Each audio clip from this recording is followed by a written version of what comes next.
Hey guys, Thunderstruck MTB here. Today is an exciting day. It is Sunday, February 18th, 2024. Welcome to the channel. Welcome back to the channel. I probably should have led with that. Why is it an exciting day? Well, whatever I put in the description and the title, you probably know it. It's because it is new bike day is what this is. This absolute stunning bike was just delivered here about, I don't know, 4 hours ago, something like that.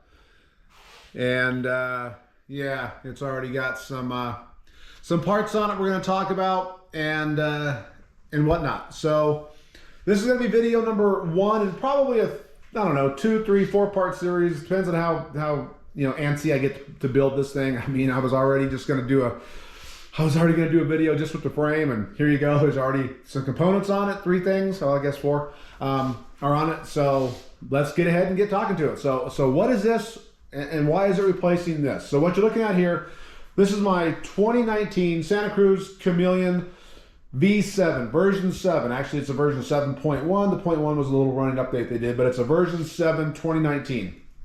This is a brand new 2024 Santa Cruz Chameleon 29er in the brand new colorway called Matte Blackout. Kind of a weird name. A, it's not matte, it's more satin. And B, it is not black. It is this ridiculous color. I hope my camera is doing it justice. I don't know if it is or not, but it is just this ridiculous sort of color that I've never had. I've always had colored bikes before. I've had some white bikes. I've never had anything this color before in my life. So pretty dang cool. So size large, replacing a size large. So what, did I just get a new bike just to get it? No, I didn't. I love my 2019. I love it.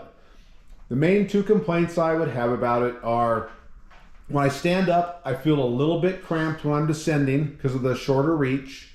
And then when seated and pedaling, I'm a little bit stretched out, and I really had to move my saddle as far forward in the rails as I could, and I'm still a little bit too stretched out. The reason I'm cramped when I stand up is because the reach is a little bit short, a little old school 2019 geometry. And the reason that I feel a little stretched when seated is because the seat tube is so slack that as I raise my saddle height up to get where I got to get to, I'm 6 foot. Then it puts the saddle goes up and also back because it's slack, and that's kind of not the worst of both worlds, but that's what it is. Everything else I love about it, I'm a little more than nitpicking. It's not a huge flaw. It was perfect for the time, 2019, but geometry has changed, and it got to a point where it has really settled down now. The geometry has. I wasn't looking for an enduro hardtail, a hardcore shredder, anything like that. I was still looking for a good, solid trail bike, but a little bit more moderate number, a little bit more progressive numbers. So the head tube angle on this is going to be slacker at 65. The seat tube angle is going to be steeper. I don't know what it is. The overall wheelbase of this is going to be a longer bike. So it's just a little bit longer and bigger bike than this.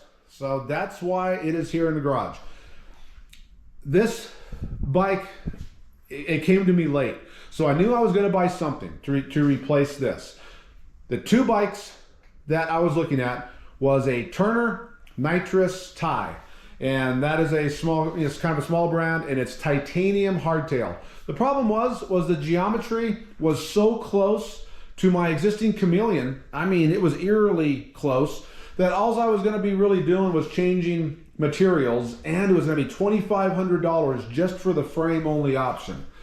So once I kind of started talking to myself and realized I'm not looking for just a material change, I'm looking for an overall feel change on the trails, that sort of kicked that out. So that was kicked out. Bike 2, which would be here if they would not have released this, and I had not left the country for a month, I would not have this. I'd have a different bike, and that was going to be the Cannondale Habit HT3. I was going to buy a brand new, a full bike, the cheapest bike that they make, and I was going to buy it in probably the black colorway, because they make another colorway, but it was so close to this that I wasn't going to have 2 of these same colors.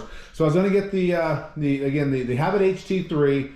I was going to strip it down to a bare frame. It would have looked just like this, a bare frame, and then an hour after opening, it was gonna be like about 1,100 bucks.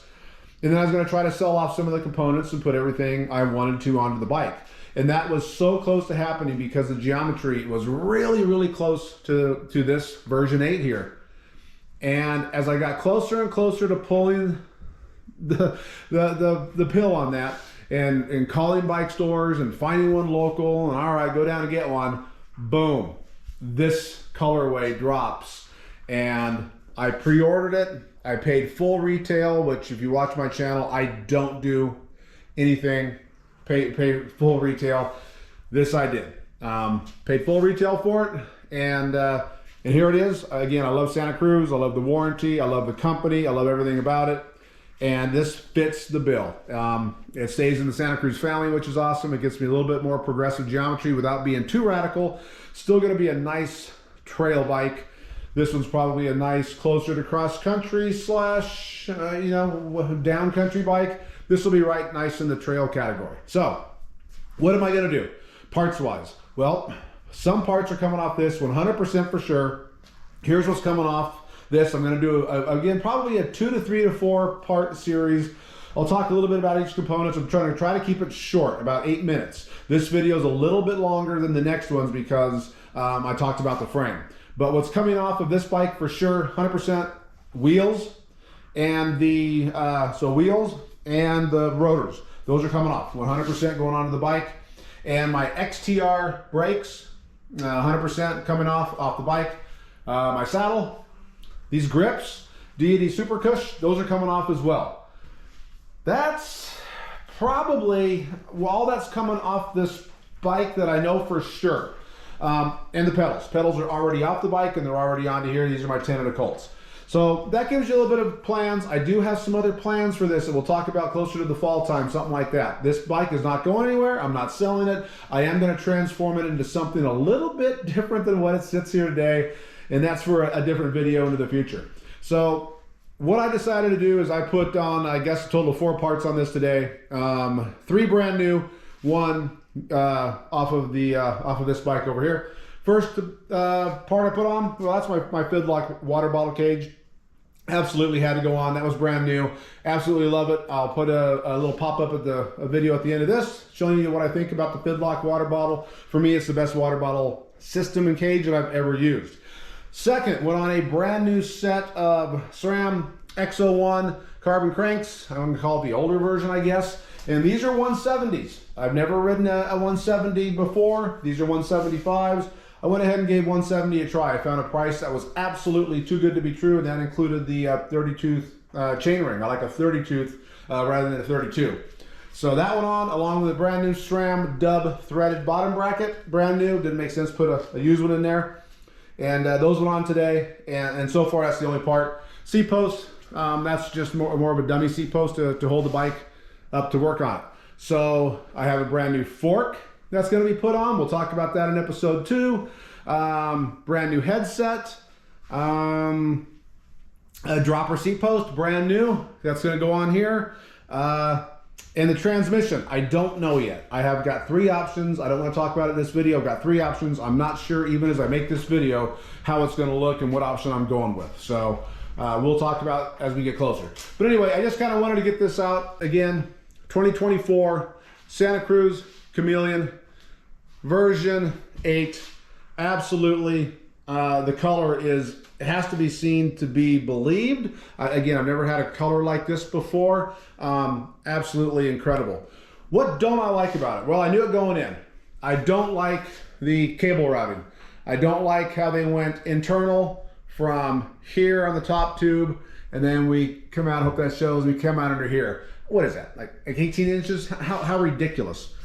I mean, you know, oh, the horror, oh goodness, oh, those three zip ties and the actual visible cable, oh my God, it's horrific. How can anybody ride a bike like that?